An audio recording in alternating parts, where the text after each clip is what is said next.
സത്യസന്ധരായി സ്വയമിനെ ബാബയുടെ മുന്നിൽ പ്രത്യക്ഷമാക്കുന്ന കയറുന്ന കലയുടെ അനുഭവിയായി ഭവിക്കട്ടെ.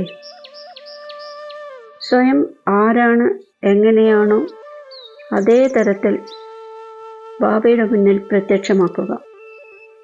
ഇതുതന്നെയാണ് ഏറ്റവും വലുതിലും വലുതായ കയറുന്ന കലയുടെ സാധന.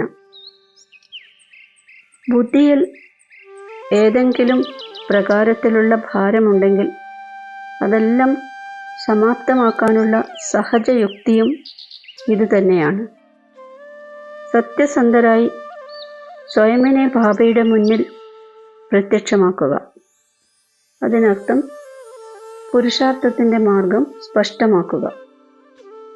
ഒരിക്കലും സാമർത്ഥ്യത്തിലൂടെ മന്മഥത്തിൻ്റെയോ പരമതത്തിൻ്റെയോ പ്ലാൻ ഉണ്ടാക്കി ബാബയുടെ മുന്നിലോ നിമിത്തമായിരിക്കുന്ന ആത്മാക്കളുടെ മുന്നിലോ കാര്യങ്ങൾ വെക്കുകയാണെങ്കിൽ ഇത് സത്യസന്ധതയല്ല. സത്യസന്ധത എന്നാൽ ഏതുപോലെ ബാബ ആരാണ്, എങ്ങനെയാണ് എന്ന് കുട്ടികളുടെ മുന്നിൽ പ്രത്യക്ഷമാണ്, അതേപോലെ കുട്ടികളും ബാബയുടെ മുന്നിൽ പ്രത്യക്ഷമാകണം. ഓം ശാന്തി.